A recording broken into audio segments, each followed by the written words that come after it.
I've been hearing things, and I don't like what I'm hearing. That Jared Kushner is giving up and urging the president to pack it in. Now, Jared Kushner is a smart guy, went to Harvard, came from money, but you know, when you come from money, sometimes people blow that money. Jared didn't. I heard when he was in high school, he had an office building. In college, he bought a newspaper. He is a sharp guy, and he helped do things like criminal justice reform, brought peace between Israel and the United Arab Emirates and Bahrain. Great stuff, and probably 100 other things that the mainstream media don't talk about or give him credit for.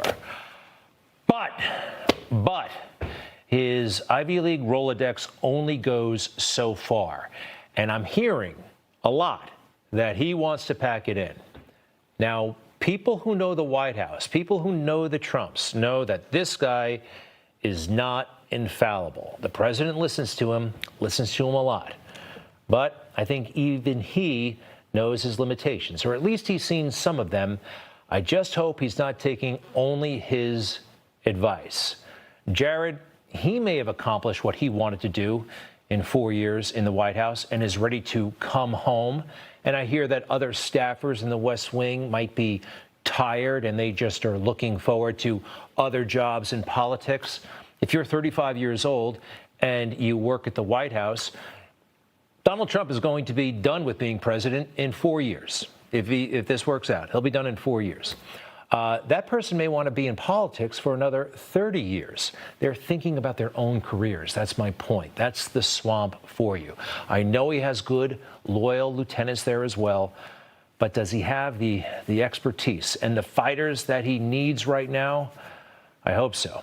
I know, actually, there's definitely two fighters, Mayor Giuliani, Bernie Kerik, they're working hard, and some others there in the West Wing, Jenna Ellis, but please, he's got to stay on this. And I'll tell you this, it's actually lonely being the president. I've never been the president, but I've read a fair number of presidential biographies, and they complain about the loneliness of the job. You know, he doesn't have any peers.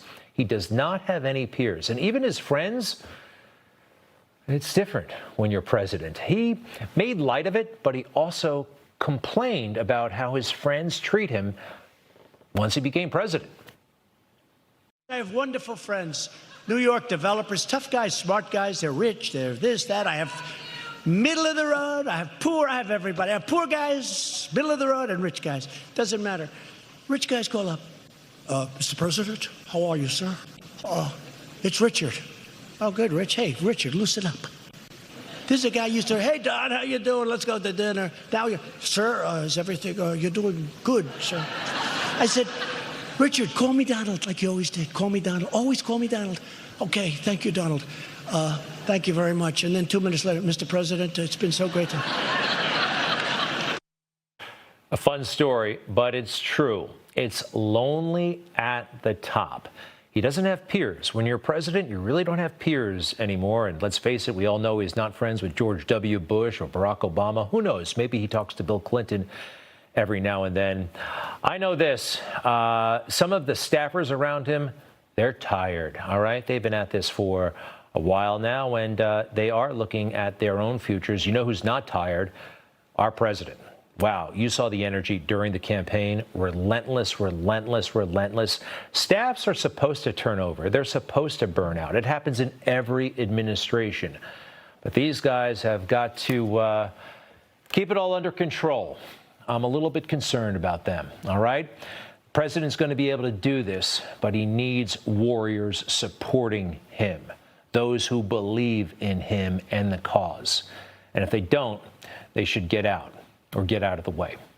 You know what he reminds me of a little bit? Our president, Rocky. Yeah, I know it's not a perfect analogy, but he's an underdog right now, I believe. And also, I've said this before, there is a naivete about Donald Trump. Believe it or not, the savviest guy, one of the smartest guys in the world, can be rather naive. Went to Washington to help the people. Washington is all about helping Washington, D.C. I want you to watch this. Rocky gets the big chance to fight Apollo Creed. And, you know, it's kind of a setup. Rocky's being exploited I mean, this is a marketing opportunity for Apollo Creed. You remember that Apollo went down in the first round? Look at this conversation. They're leading him back over to his corner. Rocky can hardly find his way. His hammer's coming up. He's shutting down now. Your nose is broke. How's it look? That's an improvement. I want you to quit shucking and jiving. I want you to stick and move. Go for the ribs. Don't let that bastard breathe. The guy's great.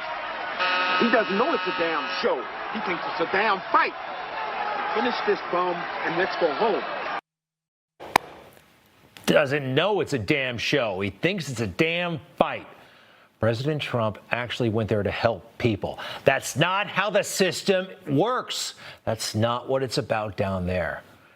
I think that actually works. Get it? Get it? You know who actually knows it's a show and not a fight, although he says he's a fighter? I call him Insincere Joe. Joe Insincere, if you will. Joe has known for a long, long time that it's all rigged. It's all phony. It is self-serving. You go there to get rich. That's what he did. He was only a private citizen for, what, 2 years? You know, I found his campaign speech, the big campaign opener, when he ran for president back in 2008. Forget about this. He only got about 15 votes. But listen to what he says back in 2007. It's like you press a button, and this is what a politician says when they want to run for office, particularly if you're a Democrat. Listen. This is no time for the divisive politics George Bush has practiced in America. We have to unite our states around a community of goals, unifying vision. I'm running for president because I believe we can stem this tide by restoring respect for America's leadership throughout the world and by changing our priorities here at home. I mean, it is the same crap, all right? Recycled crap, change the names. It's the same stuff, and nothing changes. The president called him out on this quite beautifully at the second debate. Joe Biden is totally, totally comfortable with the swamp, and that's why the swamp is totally, totally comfortable with him. He's been there for a long time. And let's look again. We showed you this before, but the timeline of his life is remarkable to me. 25 years old, gets out of law school. 2 years later, he's in the city council. 2 years after that, he is a United States senator. So that means that Joe was an ordinary guy on the street for 2 years. Just 2 years of his life was he an average Joe. That's it, from 25 to 27. That's a very, very long time ago. And ever since, well, Joe's been basically a prince. Being a United States senator is a big deal. Being a vice president is a big deal. When Joe showed up at events in Delaware like this with a big old badge that said, Joe Biden, U.S. Senator, and a hat that had his first name, was he going there to do you, the public, work for you? I think it was all about Joe. Look at that hat. I can't get over this hat, by the way. Who shows up? I mean, I could see Biden maybe, but Joe, look at what the president wears. As the politician he now is, technically, America. One has Joe. Get it? You see the difference? You see, Joe went into politics and achieved fame and fortune. President Trump, I think John Boyd put it best at the convention just a couple of months ago, this past summer. He didn't do it for money or power or fame. He had all that. He did it because of his love for our great country. Money or fame, he had all that. It's interesting. Most of them go there for that. Who was Barack Obama before he became the keynote speaker and a senator? Nobody knew who he was. Politics, that was the key to money and fame. And that's what drives so many of these folks. Money, fame, a lot of people in the private industry as well. This is kind of an interesting little setup. Roger Stone talked about a psychological operations campaign on his website, and that's what we have here. Psychological operations, a military term. The Democrats and the media have been setting the battlefield for a long time, propping up Joe Biden with the stories that COVID was mismanaged by Donald Trump. That's not true. Joe Biden says he'd follow Fauci. Guess what Donald Trump was doing? Following Fauci until he found out that Fauci made mistakes like everybody else. But you saw the stories that they fueled, the mainstream media, that suburban women were fleeing from Donald Trump, that it was going to be a total blowout of an election, that it was hopeless, that there was just no chance he could win, and the censorship trying to show that for a while there, Donald Trump had a challenge for him to break through. But he did. You know, Hillary Clinton tipped, I think, her hand a little bit when she spoke out loud about what the Democrats were planning to do. Joe Biden should not concede under any circumstances, because I think this is going to drag out, and eventually I do believe he will win. That's Jennifer Palmieri, who went like that. She's a big-time communications strategist. I think it's going to drag out. Did you catch that? They were thinking about these mail-in ballots. They were thinking about them back then. That, I don't think she actually meant to say. Pretty interesting, though, isn't it? All right, so the media, they are totally invested in this thing going one way, Joe Biden's way. You saw those fancy graphics. I want to show this one more time. It could give you bad dreams, but again, they're so desperately invested now in Joe Biden because they did all this crazy stuff last Saturday. And this is a CBS News special report. I'm Norah O'Donnell at CBS News, and we are coming on the air with breaking news at this hour.